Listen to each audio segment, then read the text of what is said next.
This meeting is particularly relevant for us as our parliament is considering a transitional justice law that aims to reduce the sentence if the perpetrator cooperate the process by revealing truth, provide reparation to victim and apologize for his or her wrongdoing.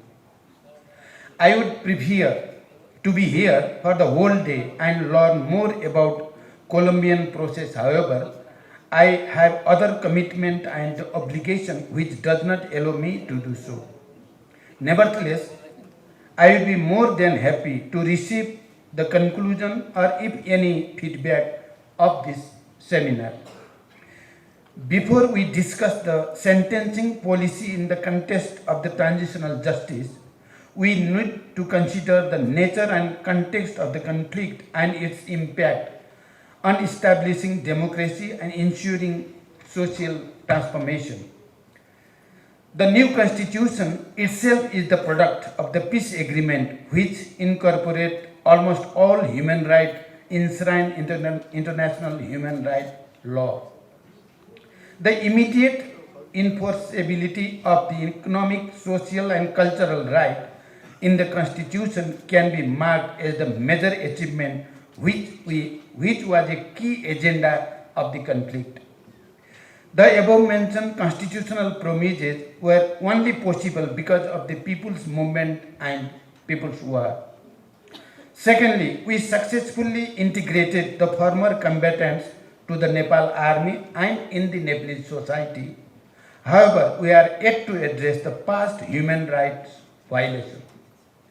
In this regard, I would like to reaffirm the government of Nepal's commitment to establish a credible transitional justice process in order to seek the truth, provide reparation to the victims and bring perpetrators of serious human rights violation to the justice so that we move toward establishing reconciliation in the society.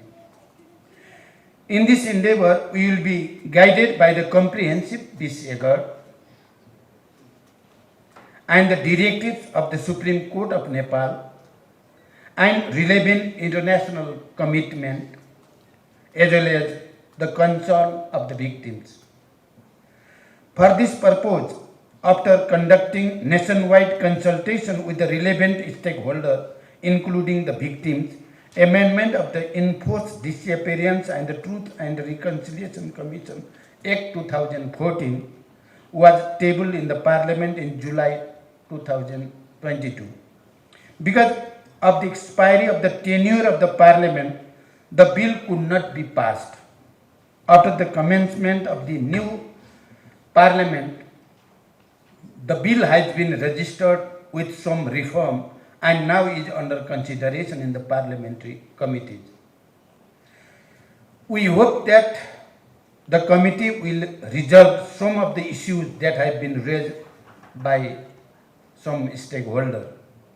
This amendment opens a space for the development of a comprehensive and coherent transitional justice strategy that will allow Nepal to achieve both the greatest possible satisfaction of the rights of the victims and the transition to the stable and lasting peace.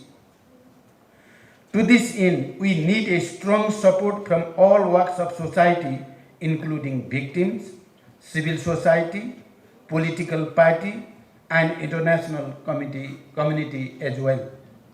I believe that the proposed reduction in sentencing will allow the perpetrators to come forward and tell the truth so that we could document it and archive so as to ensure the non-recurrence of this incident in future. Finally, I will be looking forward to the outcome of this program. I hope the contribution of the experts and participants would help us to further enhance our ongoing transitional justice process. We are really ready to revise and promote the bill according to the genuine suggestion of the stakeholder. I thank you for your kind attention. Thank you very much.